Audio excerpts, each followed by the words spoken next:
In this video, I'm going to talk about a foundational principle to becoming someone who makes magic and who is able to manifest the life that they want. I'm Kirsten Weiss, author of the Mystery School series of mystery novels, and I write about women solving crimes, doing magic, and transforming their lives. I include in those novels an UnTarot app and other elements that you can play along with if you want to learn to make magic too. And I'm wearing these big glasses because something weird is going on with my eyes. So sorry. The topic of change and being able to change may seem very mundane, but two things. First, magic requires a solid psychological foundation to work. And second, I'm talking about changing into someone magical. How do you make magic? Some people have the gift, it comes to them naturally. I am not one of those people. But I have a friend with shamanic lineage on both of her parents' sides, and she has got big magic. Now, she has trained to harness that magic, but it still comes naturally and much more easily to her. If you, like me, are not one of those people blessed with or born into a magical lineage, you have to make yourself a magical person. And that means changing some things. First, it means changing the way that you see the world, seeing it as a magical place so you can change the way you operate and present in the world and make new things happen. This might seem simple, but of course, there's more to it. The hardest part of all of that is the simple act of change. Humans tend not to like change. Doing the same thing over and over is comfortable.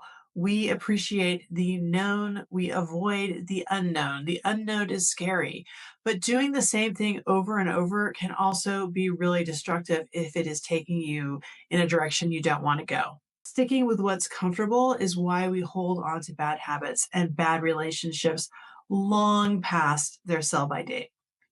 But let's look at change from another angle. The world is going to change around us, whether we like it or not.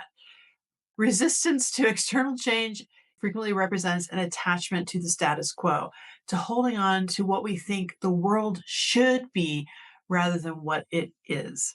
Now, in its positive form, the sort of resistance can inspire us to either change ourselves or to inspire change in our outer world.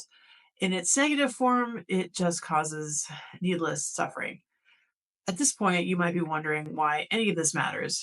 It matters because these types of attachments will cloud your magic and keep you from moving on to a better situation.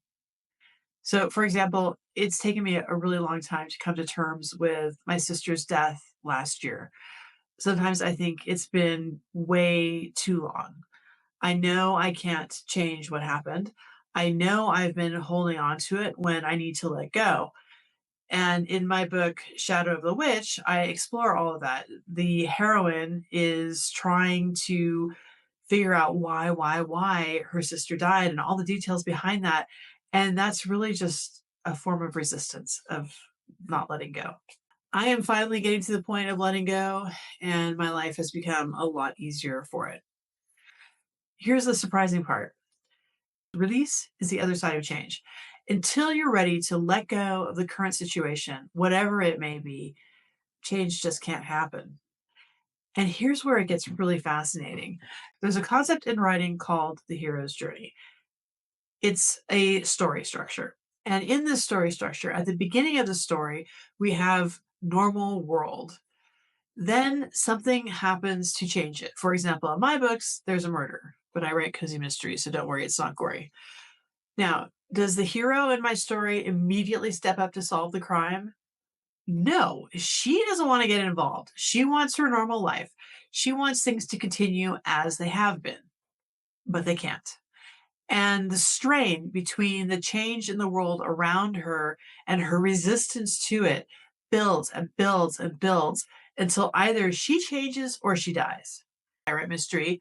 She doesn't die. She gets started in solving the crime. But here's the catch.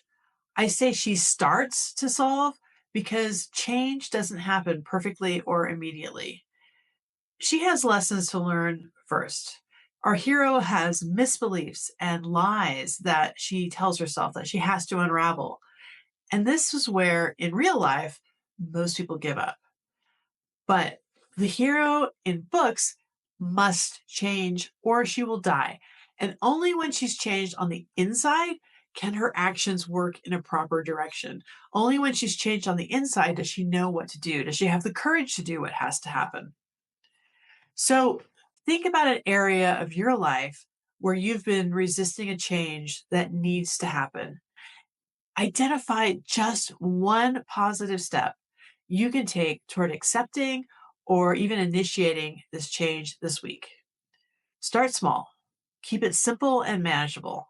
Just take the first step. Another thing you can do to work with change is to simply experiment with minor changes. Change your appearance, take a different route to the office, change your clothing, use a different brand of toothpaste, and notice how much emotional effort it takes and how the change affects you at the end. If you want to live a magical life, you need to get comfortable with seeing things in new ways, thinking new thoughts, and doing new things. There are two really wonderful books on how to make change in your life.